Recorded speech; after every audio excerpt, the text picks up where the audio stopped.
Olá, você que está aqui ligado na programação da Rede MLC. Hoje a gente recebe mais uma vez, para nossa grata satisfação, o Dr. Everton Helder, psicólogo, pós-doutor em psicologia e método fenomenológico. A gente vai conversar hoje sobre a série da Netflix, A Adolescência. Obrigada por ter vindo, Dr. Everton. Obrigada por estar aqui com a gente hoje. Eu que agradeço mais uma vez por receber esse convite, me sinto privilegiado por estar aqui com você. A gente é que se sente privilegiado.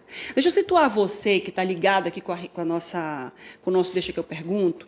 A série Adolescência da Netflix ganhou um estrondoso sucesso por demonstrar um grupo que gira na internet, o chamado Incel. Esse grupo é celibatário involuntário. É o que o rapaz, o Jamie Miller, que está na série, demonstra com o comportamento dele. Ele tem 13 anos e ele é acusado de um homicídio, de ter matado uma colega da escola, a facadas. E nessa série que a gente pode acompanhar, essa criança ela se indigna, ela se demonstra extremamente manipuladora, machista, e nesse grupo que eles se autodenominam como celibatários involuntários, eles têm alguns emojis do celular, como feijões, corações coloridos que demonstram emoções. E a grande característica desses adolescentes é que eles maltratam as mulheres e tratam as mulheres como se elas se sentissem superiores a eles.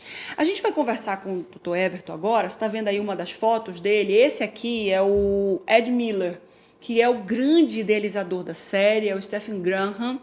E esse menino é o primeiro filme que ele faz, esse ator mirim é o primeiro filme que ele faz, a primeira série que ele faz, o primeiro trabalho em vídeo que ele faz. Ele era ator de teatro quando o Stephen Graham encontrou esse rapaz, essa criança, esse pré-adolescente, se apresentando nessa peça teatral. E a primeira vez que ele gravou na vida foi no episódio 3. Eu quero que vocês assistam com muita cautela esse episódio 3, que é ele e a psicóloga dentro da sala onde ele já está recolhido, a instituição de adolescente onde ele já está recolhido, e o contexto em que ele gerencia a conversa, manipula a psicóloga, ou seja, é realmente um rapaz que tem todos os ideais de manipulação. Só para situar mais uma coisa antes da gente começar a conversar, desculpa, Everton. Nos Estados Unidos, as crianças, elas são julgadas como adultos, tá? Aqui no Brasil, você que está acompanhando aqui o Deixa que eu pergunto, sabe que os menores de idade, até 18 anos, eles são recolhidos em instituições e eles não são julgados como adultos, eles são julgados como menores de idade, tendo uma lei, que é o Estatuto da Criança e do Adolescente, que dá essa cobertura para essas crianças. Cobertura que eu digo, atenção, que dá esse suporte judicial, profissional e sociológico, psicológico para essas crianças e pré-adolescentes e jovens que são julgados. Nos Estados Unidos isso não acontece desse jeito. Nos Estados Unidos, uma criança de 9, de 10, de 11 pode ser algemada e pode ser julgada como adulto, desde que se comprove que ela tinha discernimento do que ela estava fazendo. Desculpa, Helder, eu tenho que demorar tanto para conversar contigo, mas eu precisava situar as pessoas que estavam aqui assistindo para que elas entendam a grandiosidade dessa série. Vamos lá, o que está acontecendo com as nossas crianças, com os nossos adolescentes nesse mundo virtual, nessa vida em que eles estão inseridas, essa vida paralela à realidade, ao que eles estão enfrentando dentro das casas deles? Difícil, hein? É difícil, né? Eu entro logo com os dois pés, né? O que eu vejo, Márcia, é que, infelizmente, hoje os pais não estão sabendo lidar com essa imersão desses filhos no mundo tecnológico.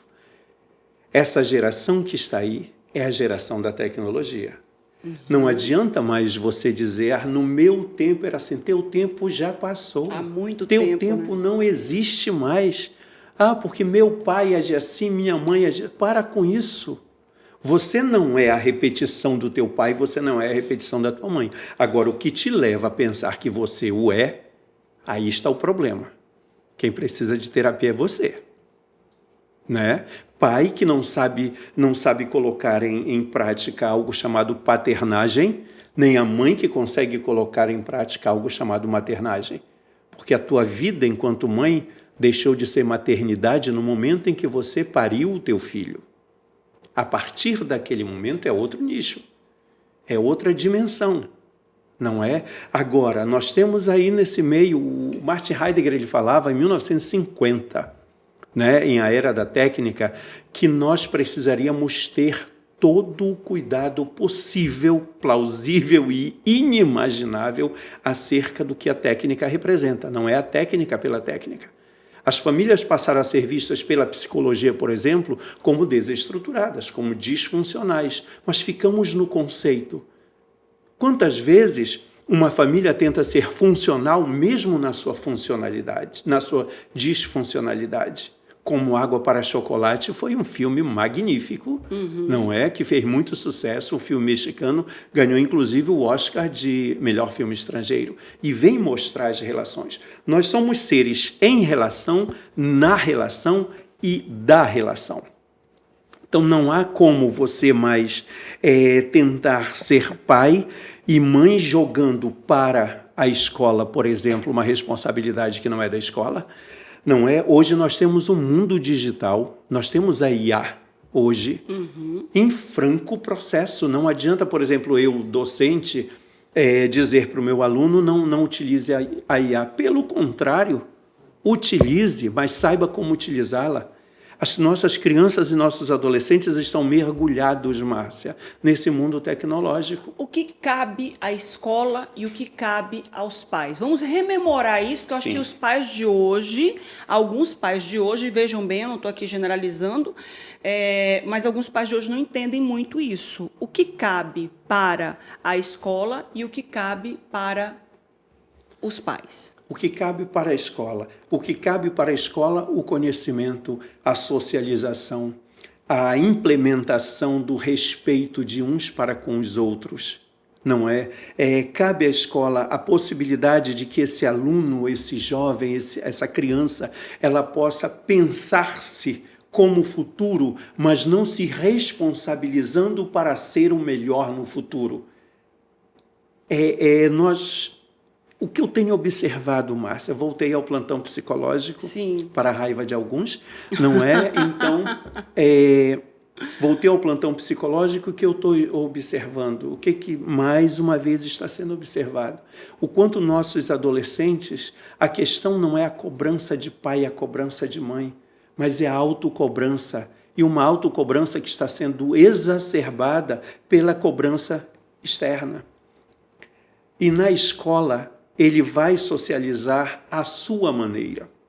Tem aqueles que são aqueles animaizinhos acuados, sabe? Não conseguem socializar, não conseguem caminhar sozinhos, ficam ali no cantinho. Tem os outros que já são mais pops da série. Então, aqueles que já são mais pops, não é? São os mais populares, são aqueles que conseguem ser líderes. São líderes, né? São líderes, são influentes. Não é isso, se vê muito na série, né? E nos Estados Unidos, principalmente, isso é algo muito marcante. Não é? Então, o que cabe à escola? Observar como esse aluno está se saindo. Reagindo àquela sociabilização. Exatamente. Cabe à escola isso. Exatamente. Cabe à escola fazer essa observação e, na reunião de pais, trazer esses pais, levar até esses pais. Mas esses pais também precisam comparecer às reuniões da escola. E precisam estar receptivos. Sim. Porque a gente, por exemplo, tem uma outra série que eu acabei de assistir, Disclaimer, acho que é Disclaimer, assim que pronuncia, com a Cate Blanchett.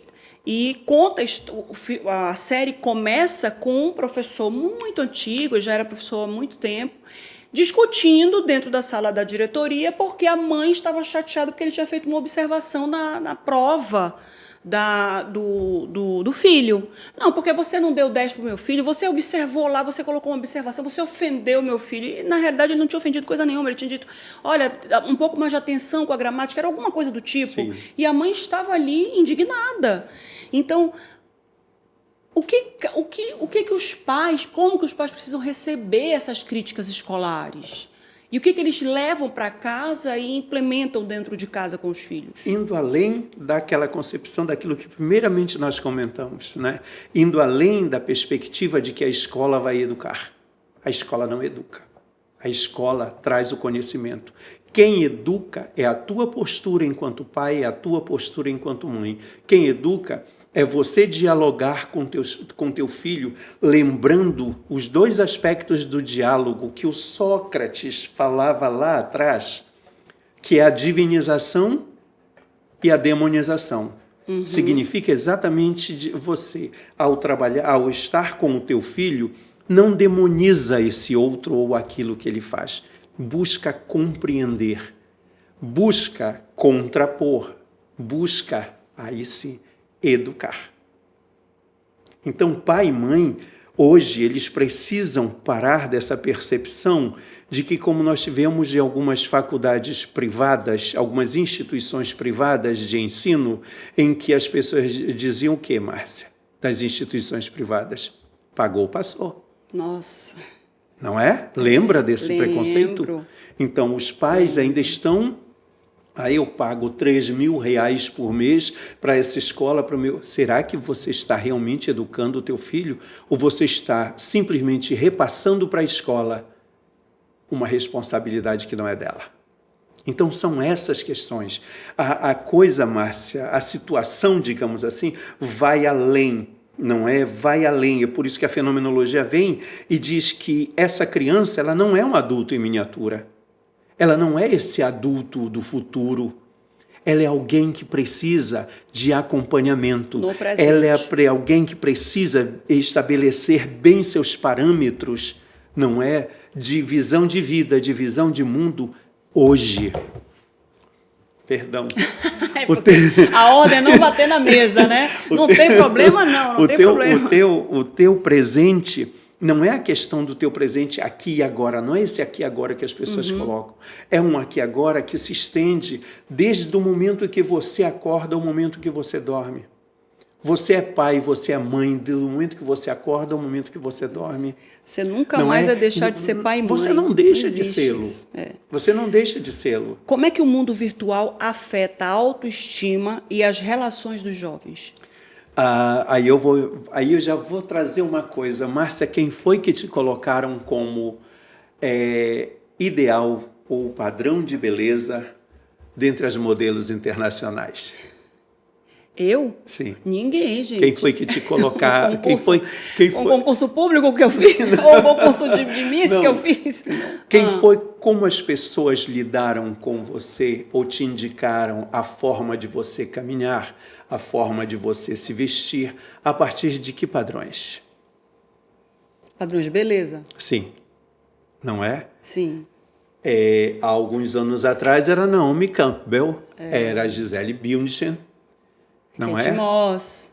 Kate Moss, não é? Foram referências na década de 50 que a do gente século obtinha essas passado. informações Foi por meio da Marilyn TV. Monroe, Exato. não é? Foi Marilyn Monroe, Greta Garbo. E hoje nós temos N. Aqui tem uma moça que eu não sei falar o nome dela, não. É uma sudanesa, linda ela. Não é que é o grande. Então, observe que nós somos mergulhados em parâmetros culturais que acabam sendo tão vorazes, sim, mas tão vorazes, que nossas adolescentes hoje ficam completamente sem saber para onde ir. São muitas cobranças, Márcia. Ela tem que ser a médica, ela tem que ser a psicóloga, ela tem que ser a engenheira, ela tem que ser isso, ela tem que ser isso, tem. Onde ficou a adolescência? Não há uma adolescência, desculpe-me, não há uma adolescência, são adolescências. São possibilidades desse outro de crescer. E não só as redes sociais, os pais ainda sofrem essa influência. A gente vê muitos adolescentes, eu não posso decepcionar meu pai, eu não posso decepcionar minha mãe, eu não posso decepcionar minha família. O que eu encontrei nesses anos agora de psicologia? Vou fazer 20 anos de psicologia ano que vem, né? Antes eu era dentista, como eu já falei aqui. É por isso que ele tem os dentes bonitos, desse jeito. Não, é por isso que eu passei a Admiti que boca só para beijar depois que eu entrei na psicologia. Nada de história, não me vem com história de cárie dentária. Não vou analisar nada, não. né?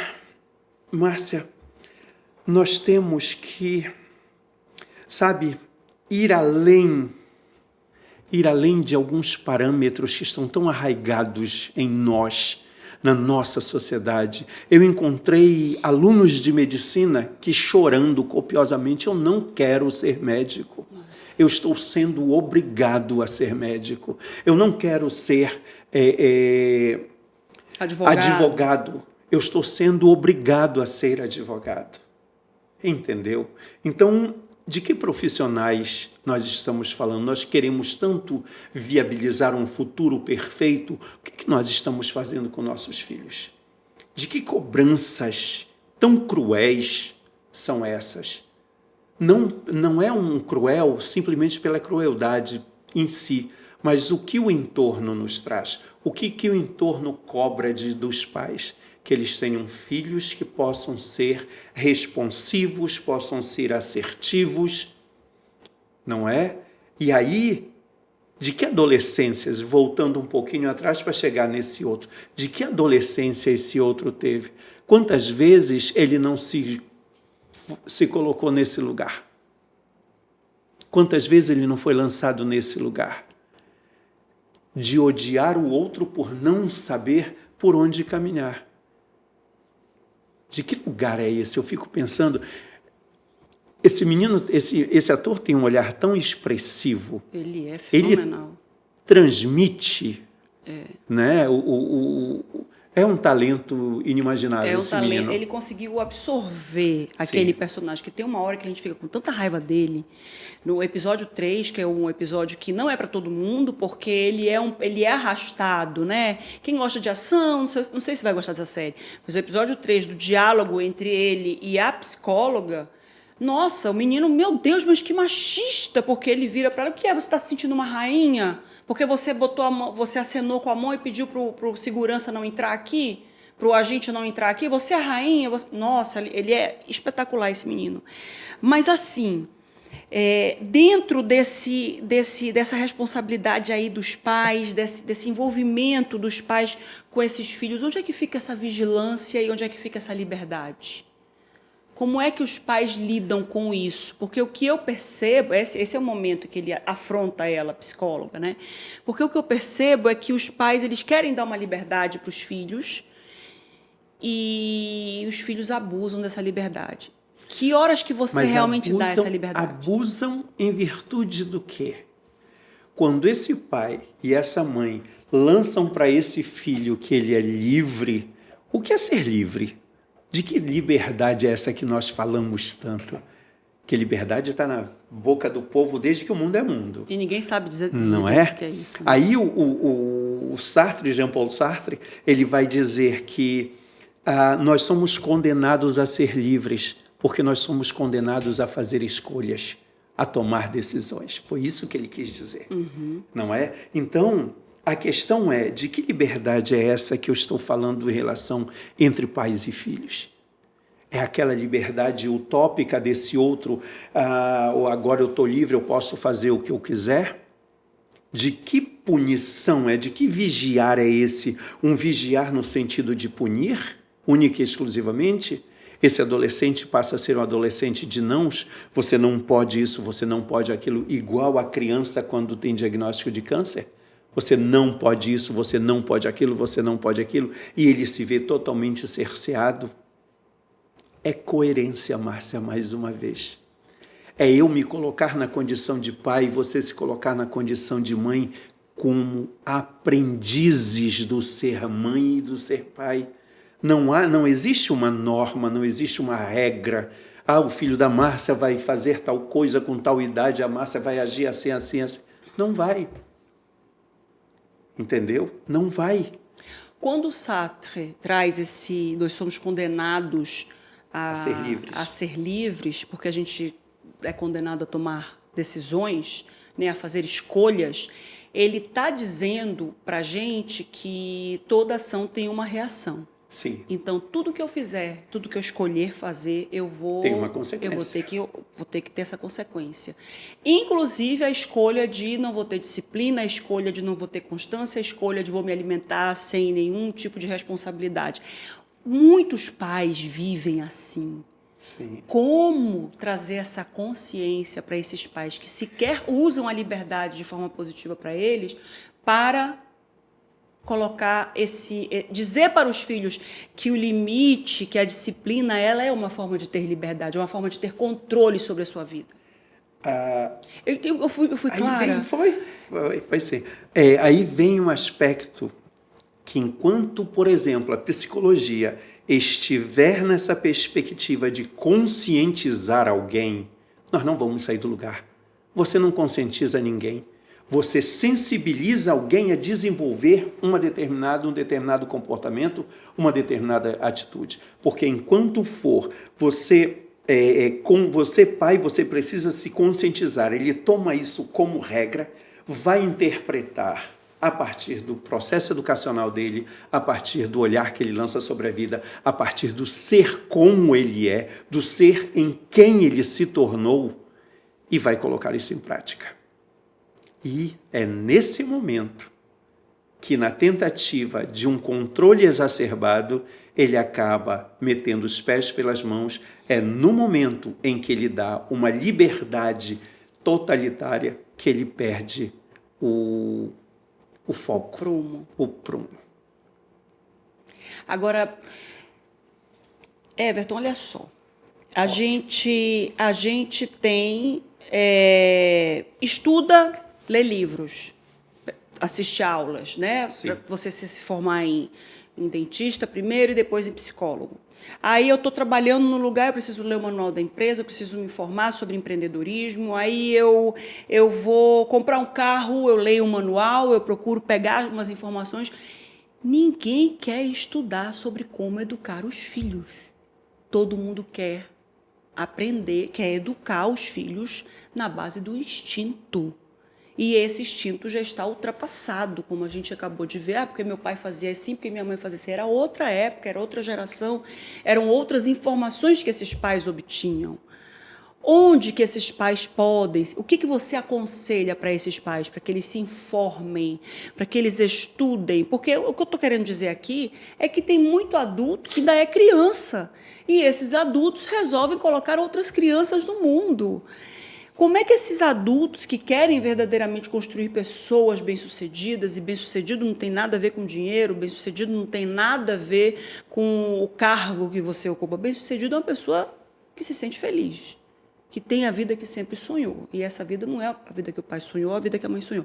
Onde que esses pais buscam essas informações? Inicialmente, sendo verdadeiramente, Márcio, um casal e observar verdadeiramente como é que tem sido para eles a vivência de ser um casal. Porque quando eu caso com você, eu caso com um personagem que eu criei na minha cabeça e que você me levou a criar. Aí, quando esse personagem começa a apresentar as suas rachaduras, as suas fragmentações, eu já vou me sentir assustado. Não foi com essa pessoa que eu casei. Não é? Inicialmente aí. Como diz o povo, primeiramente aí. Segundamente, eles têm que procurar ajuda. Eles precisam procurar ajuda. Uma terapia de casal faz muito bem. Buscar alguém que possa mediar essa perspectiva, sabe, de um crescimento, mas não um crescimento que se faça dúbio depois, mas um crescimento em que ambos se percebam nessa processualidade que é crescer. A vida não é processo, processo é estanque. A infância não é estanque, a adolescência não é estanque, juventude não é estanque, senilidade não é estanque. Tudo nesse mundo é dinamicidade.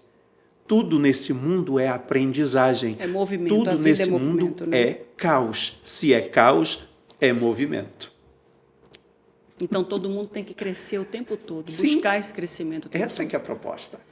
Nós não estamos aqui para reverenciar Adão e Eva, ou seja, pai e mãe. Não é? Como eu vou reverenciá-los? Dando o melhor de mim em relação àqueles que estão sob meus cuidados. Ah, mas meu pai fez assim, minha mãe fez assim, beleza. Ah, eu não tive presentes quando eu era criança. Mas se eu fui ganhar meu primeiro presente de Natal, eu tinha 12 anos de idade. Eu não sou traumatizado por isso.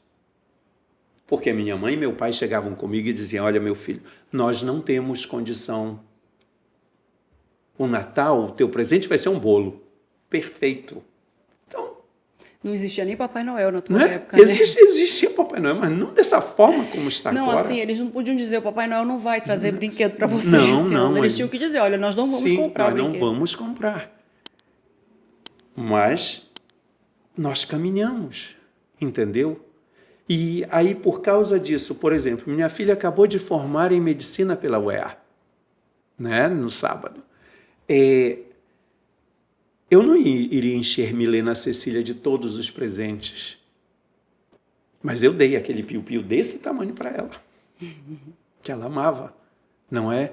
Mas porque tem alguns discursos que são muito interessantes e desajustadores. Ah, porque eu não tive na minha infância, eu vou dar tudo o que meu filho quiser. E aí vem a questão de que liberdade é essa que eu estou falando? Porque essa criança, ela vai crescer olhando o mundo, sempre a vida dando tudo para ela a hora que ela precisar. Cheia de expectativas. E aí eu trago o Sartre novamente. Quando, nesse momento, as minhas escolhas vão ser a partir do quê? Do interesse que eu fomento em mim. Então eu não penso nas escolhas que eu faço. E ele vai culpabilizar pai e mãe acerca daquilo que... acerca daquele presente que não foi dado, daquela satisfação que não foi dada. Estava cortado só para ele, né, Alessandro? Só para explicar, tá, minha gente? A gente está ouvindo um barulhinho aqui no fundo, né, que é o estúdio da rede. Aí, enquanto o nosso entrevistado fala, o microfone corta, a imagem me tira do ar e coloca o entrevistado. Aí eu olhei para a equipe que está aqui, eu falei, chuva? Aí o Helder, é chuva sim, está chovendo bênçãos aqui. Não é? Então, essa questão, se você não teve tanta coisa, mas você favorece tudo para o teu filho de uma forma indiscriminada, você vai estar formando alguém que não vai conseguir lutar por si mesmo, não vai conseguir superar as dificuldades. A geração alfa, desde a geração Z, na realidade, eles são considerados gerações floco de neve. Por quê? Porque qualquer movimento diferente, eles já ficam completamente desestabilizados. Não sabem lidar com a frustração. Exatamente. E aí, pai e mãe, nessa busca, nessa conscientização, em vez de se sensibilizarem a estar presentes verdadeiramente na vida desse outro, o que acontece? Aí é que eu resgato o Sartre, porque ele vai culpar pai e mãe depois. Você pode ter certeza absoluta. Eu sou o que sou porque meu pai e minha mãe me fizeram assim. A questão não é o que te foi feito, mas o que você fez com aquilo que te fizeram. Exatamente. Eu tenho duas situações aqui. A primeira situação cabe aos pais dizerem aos filhos o que é esse sentimento que eles têm dentro deles quando eles recebem um não. É frustração, é chateação, é irritação.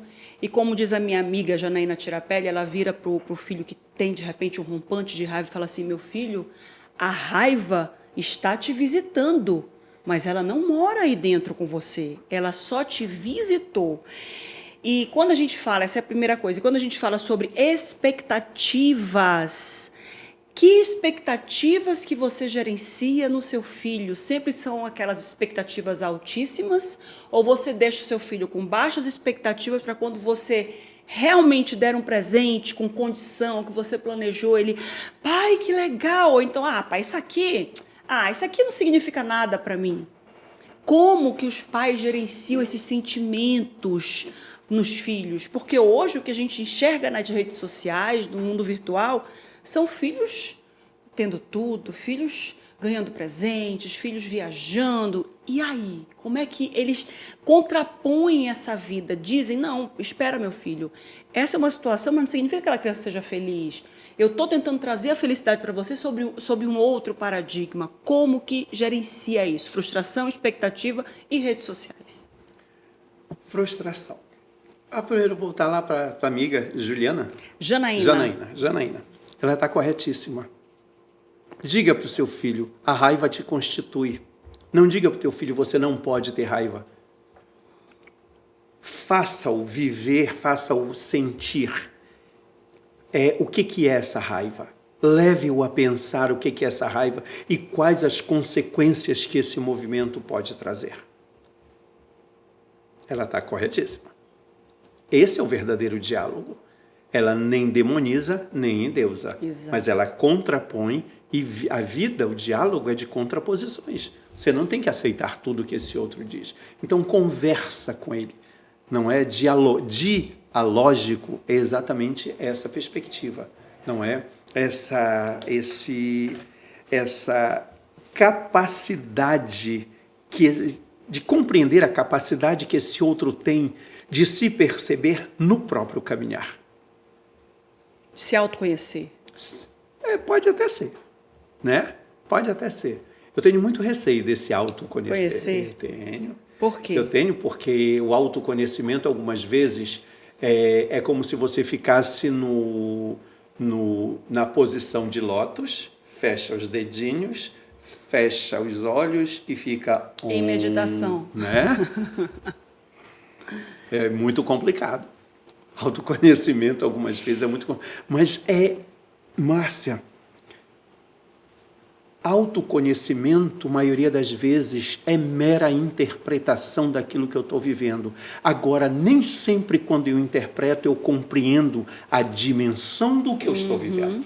E como que você reage diante daquilo que você está vivendo. Eu entendo o autoconhecimento como um processo longo, longuíssimo, em que você vai começando a se entender diante desse sentimento de frustração, de raiva, de rancor. É você saber... de amor, de tristeza, de alegria. É você se enxergar diante desses sentimentos e entender, não, eu não sou isso. Eu estou vivendo isso. Sim. Como, por exemplo, às vezes a gente tem uns pensamentos intrusivos que diz assim, se eu passar aqui nessa rua e eu atropelar alguém, foi sem querer ou foi por querer?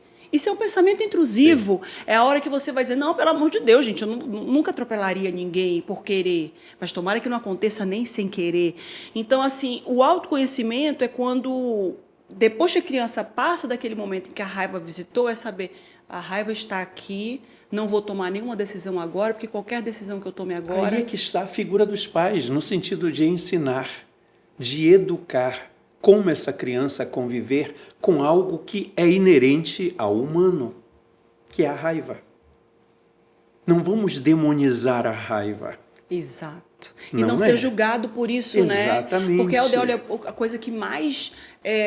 tinha muito isso, né, na minha época, né? Eu sou um millennial quase X e na minha época... você é mau, você está pensando isso porque você é mau. Aí a gente é cheio de culpa, né? Principalmente, claro que a Igreja Católica ela é uma bênção, mas a forma como a Igreja Católica me foi apresentada na minha infância era de medo. Deus é misericordioso e cruel, né? Então a culpa ela estava muito presente na minha educação e a culpa ela é nociva, ela é destruidora. Sim. Porque você precisa entender, não, peraí, quem eu sou nesse processo de me perceber, de interpretar quem eu sou nesse processo. Eu não preciso sentir culpa, eu preciso entender, não, eu não sou essa pessoa.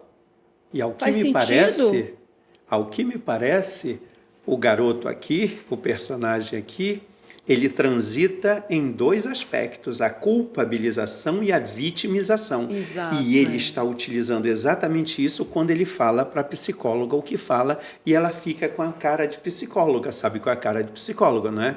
A cara de angu azedo. É aquele que não te diz nada, inexpressivo. Né? Então, antes nós chamávamos de paisagem, né?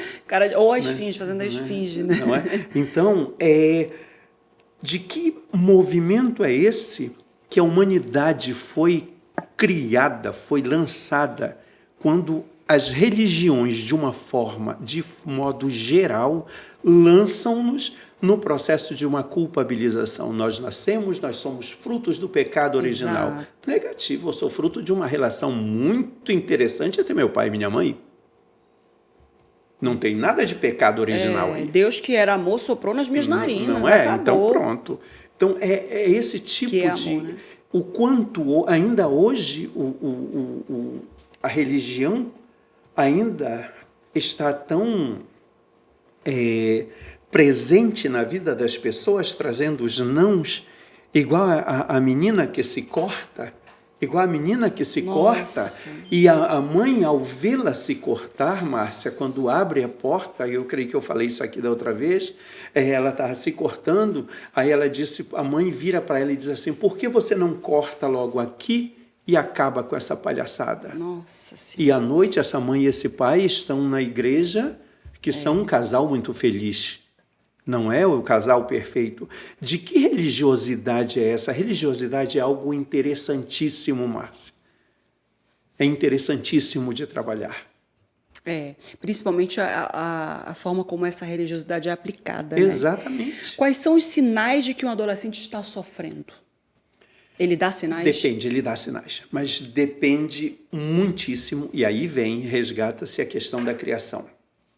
Tem aquele aluno, tem aquele adolescente que se acrisola, que fica acrisolado, que não responde nada, fica em silêncio, sem si mesma, né? Eu estou descobrindo agora no plantão psicológico a teoria do silêncio, onde pais e mães não falam mais com esses filhos, não é? E eles não imaginam a dimensão de sofrimento que é, porque são referências, são pessoas significativas, que a partir de um pré-conceito, de um pré-julgamento, acabam alijando esse filho dos melhores momentos da vida dele. Esse aluno chega dentro de sala de aula, Márcia, ele vai praticar o bullying com o outro. Ele precisa retirar dele, a dor e o sofrimento que estão sendo causados dentro de casa, principalmente por algo chamado violência intrafamiliar. Este aluno, todos os alunos que são frutos de violência, de situações de violência intrafamiliar, eles peremptoriamente, Márcia, eles praticam bullying. Eles são agressivos, eles são indisciplinados com os professores, eles gritam com os professores, eles magoam os professores. São cruéis com os colegas. São cruéis. A vida está sendo cruel com eles. Pai e mãe, que deveria ser esse ponto de apoio, esse porto seguro, estão transformando a vida desse adolescente num verdadeiro inferno. O que é a violência intrafamiliar? Quais são os exemplos de violência intrafamiliar? Porque todo mundo acha que a violência intrafamiliar é só bater. Não. Você bate. Aí você não respeitar esse outro. Até naquele momento, pai, olha, eu tirei 8. Não fez mais do que sua obrigação. Pai, mãe, olha, meu irmão aqui está fazendo isso. Tem mais que fazer, ele é mais velho que você tem que respeitá-lo. Aí, nesse momento, a mãe chega, estou precisando de tal coisa, dinheiro novamente, pelo amor de Deus, será que é só para isso que eu sirvo? Tu não pode fazer mais nada? Ou então ela vem falar alguma coisa sobre o filho ou sobre a filha que está acontecendo. Não quero saber, não me interessa. O adolescente é tratado muitas das vezes, Márcia, eu odeio esse negócio de momento de transição. se ampararam tanto em momento de transição que deixaram de perceber o adolescente e a dimensão existencial desse adolescente. A partir do momento que não, ou meu filhinho, em determinado momento aqui, você já é praticamente adulto. Resolva, toma suas decisões, faça suas escolhas. Então, esse adolescente, ele vai buscar apoio onde? Naquele grupo de adolescentes na escola que também passam pela mesma situação. Então, são questões que nós precisamos ter em mente. Então, não é conscientizar. A transição é como se fosse um excludente dos pais. Não, ele é adolescente, ele está fazendo isso porque ele é adolescente. Ele é adolescente. É isso, né? Ou aquela bendita palavra, adolescente não é adolescente, é aborrecente. Não é isso, gente. Não é isso. É uma pessoa em pleno crescimento que, por estar em pleno crescimento, não tem ainda suas concepções fundamentadas e eles são alijados de todo o processo de escolha. A idade é uma excludente, Helder? O que eu quero dizer com isso? Nós vemos hoje adultos de 40, 45 anos, 40 anos, que têm pais que são idosos e que fizeram tudo isso aqui na infância. A idade é uma excludente? Pela tua percepção aí de 20 anos de profissão de psicologia, meus pais são idosos, fizeram violência, bateram, falaram palavras ruins e tudo, mas eles na época deles, eles não tinham esse conhecimento? Tinham esse conhecimento. Sempre se teve o conhecimento do que é a raiva, do que é a punição, do que é a marginalização de um filho dentro da própria casa. Mas só que muitas das vezes alguns dos pais conseguiram superar isso, né? Entretanto, uma maioria, e eu vejo isso pelo atendendo mesmo, ou convivendo mesmo, a quantidade de adolescentes tardios é uma coisa inimaginável hoje na nossa sociedade. São pessoas de 50 anos adolescentes ainda, né? Completamente adolescentes. Completamente sem saber, tendo receio, inclusive, ou fazendo as coisas intempestivamente, sem perceber, sem compreender, sem estar sensibilizado que toda ação gera uma reação, como você colocou. Só que as pessoas ficaram, Márcia, e estão apenas no reagir. Elas só reagem. Ou seja, elas ficam repetindo o mesmo e o mesmo sempre. Então, é o que eu denomino de adolescentes tardios. Adolescentes tardios, né? Eles não são maduros o suficiente para poder tomar uma decisão. E nem conseguem. É aquilo que o Viktor Frankl diz, não é? O mais importante não é nós sabermos que somos seres de escolha. É mais importante você saber que você é responsável por ter a capacidade de realizar as suas escolhas. O Viktor Frankl foi aquele que fez Encontro Seu Propósito. A logoterapia. Ele era um prisioneiro do Holocausto, judeu. Em busca de sentido, passou por 3 campos de concentração, Dachau, Auschwitz e o outro que eu não estou lembrado.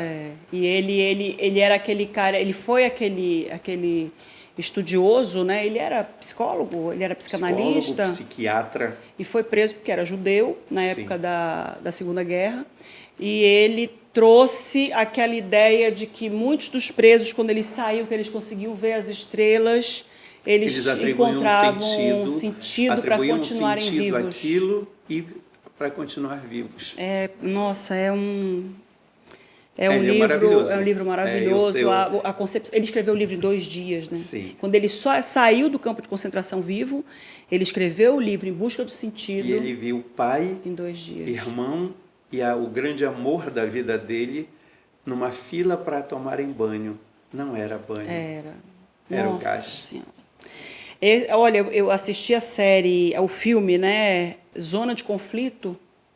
Acho que é esse, Zona de Interesse, que conta a história de um dos mandantes lá, né, desses massacres do Hitler. A Lista de Schindler também. A Lista de Schindler, o filme. E a Zona de Interesse foi um filme que ganhou o Oscar, né? Não ganhou o Oscar o filme, ele foi indicado a Oscars, era uma família alemã que morava do lado de Auschwitz. E eles sentiam, a mulher ouvia os gritos, via toda a reação, nessa história aí do banho, que era gás para matar os judeus. Nossa, é um terror. Você assistir um filme desse não é um filme fácil de se assistir. O Menino do Pijama Listrado. Nossa Senhora, o Menino do Pijama Listrado. Aquilo ali foi uma... É um marco da cinematografia. O Menino do Pijama Listrado, A Lista de Schindler, Zona de Interesse, são filmes que você precisa assistir, mas sabendo que tem que ter estômago, porque não é para todo mundo, não. Pode ligar aí, Alessandro, o ar-condicionado, por favor. Eu fico o tempo todo pedindo aqui na surdina para desligar o ar-condicionado. Doutor Everton Helder, se você pudesse dizer uma coisa para os pais hoje, que assistiram a adolescência, que estão com filhos nesse conflito com a adolescência, no conflito com as mães com as meninas, os pais com os meninos e vice-versa, qual é o passo? Qual é o passo que eles precisam dar para que eles consigam recuperar o controle da educação dos filhos? Sejam vocês mesmos. Se olhem para além das autocobranças e da cobrança externa e, principalmente, se percebam pai e mãe um ao outro no sentido de estabelecerem uma relação de confiança e de diálogo que vocês vão conseguir caminhar junto com o filho de vocês. E procurem ajuda, obviamente, aqueles que não conseguem realmente, não é, Márcia? Como funciona o controle com as redes sociais? Tira tudo, tem uma idade ideal para permitir? Eu creio que as próprias redes sociais, elas têm determinado nicho de controle. Sim, não tem. É? Tem um determinado nicho de controle. Respeitar isso, beleza. Agora observa teu filho. Observa o quanto essa criança está totalmente, esse adolescente está totalmente voltado. O quanto, por estar voltado exatamente para tudo que é esse contexto virtual, o quanto ele não socializa, que é uma característica da geração alfa, né? Eles entram em casa, eles chegam, eles vão para o quarto e lá eles ficam. A vida deixou de existir. Apesar deles socializarem no LOL, apesar deles socializarem no Free Fire, apesar deles socializarem em alguns outros joguinhos. Mas a preocupação, muitos são jogos extremamente solitários. Solitários. E aí já começa uma doença social, porque nós, seres humanos, somos nós somos de socialização. Para desenvolver sentimentos como compaixão, amor, respeito, a solidariedade. Então, a partir do momento que esse menino, esse adolescente, esse jovem se isola, vivendo um mundo virtual, ele perde esses sentimentos? Eu diria, a partir do momento em que pai e mãe não se reconhecem com capacidade e acabam eles próprios isolando esse filho dentro do quarto, a disfuncionalidade está presente. Tá certo. Vou sugerir um outro filme, O Jogador Número 1, do Steven Spielberg, né? Que é um filme... Não sei se você já assistiu, não. Everton, Jogador Número 1, do Steven Spielberg, é um filme onde o mundo real ele não existe mais. Todo mundo vive um mundo virtual, coloca os óculos lá e vive um mundo virtual. E toda a vida dessas pessoas giram em torno desse mundo virtual. Um filme espetacular para o momento em que a gente vive. Obrigada por ter vindo hoje aqui de novo, meu Deus. Agradeço. Chuvas de bênção lá fora, né? Auspiciosa. Eu que agradeço a você e, como sempre, me coloco em disponibilidade. Quando você quiser, pode.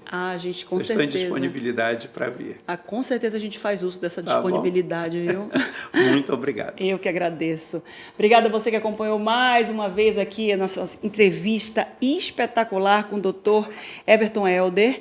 Falamos sobre a série do Netflix Adolescência. Recomendo fortemente que você estude. Se sair de lá com um monte de caraminhola, você pai, você mãe, procure informações acerca da educação dos seus filhos e, principalmente, não transfira essa educação para a escola. A escola tem o intuito de informar, tem o intuito de trazer a essa criança a inspiração para o self-learning dele, ou seja, para que essa criança aprenda sozinho, consiga galgar seu conhecimento, mas traz esse roteiro. Cabe aos pais fazerem com que esse adulto tenha, essa criança seja um adulto de caráter, de moral, de compaixão, de solidariedade, de disciplina, de força. Se você é um adulto que não tem isso, busque ser melhor para o seu pai, busque ser melhor para o seu filho, busque ser melhor para a humanidade. Quem sou eu para dizer qualquer coisa? Eu não sou mãe, mas eu sou filha. Então, eu sei o que foi que aconteceu, né? Nesse caminho todo e como a gente luta até hoje para poder tirar esses sentimentos que, de repente, não estão conversando com o que eu quero ser, com a adulta que eu quero ser. No mais, a gente te encontra onde, Everton Helder? Na rede social, tá nas redes sociais. Tive que mudar porque fui hackeado. Teve um problema, né? Foi hackeado. Então gente. agora está aí @prof.dr.evertonhelder. A gente vai colocar aqui na descrição. E uma outra coisa, só para fechar. Sim, por favor. Que pai e mãe estejam atentos aos gritos de socorro que esse outro está lançando. Ao pedido de ajuda, Márcia, que esse outro está lançando. Ele não é mauzinho apenas por ser mauzinho. O caso dele. Uhum. De que outros elementos estão presentes e somente pai e mãe podem estar atentos a esses pedidos de socorro. Quando o adolescente se isola, ele não se isola de si mesmo, ele está se isolando do outro. Ele está se isolando do outro exatamente em virtude do quê? De que pedido de socorro é esse que ele está lançando? Que dor ele está sentindo. Que dor ele está sentindo. Obrigada mais uma vez, viu? Obrigada sempre. Você que está do outro lado já sabe. Faça suas perguntas, levante seus questionamentos, comente ou sugira qualquer tipo de assunto que você queira que a gente traga aqui para o Deixa que eu pergunto. Você já sabe, é assunto? Deixa comigo, deixa que eu pergunto. Até a próxima.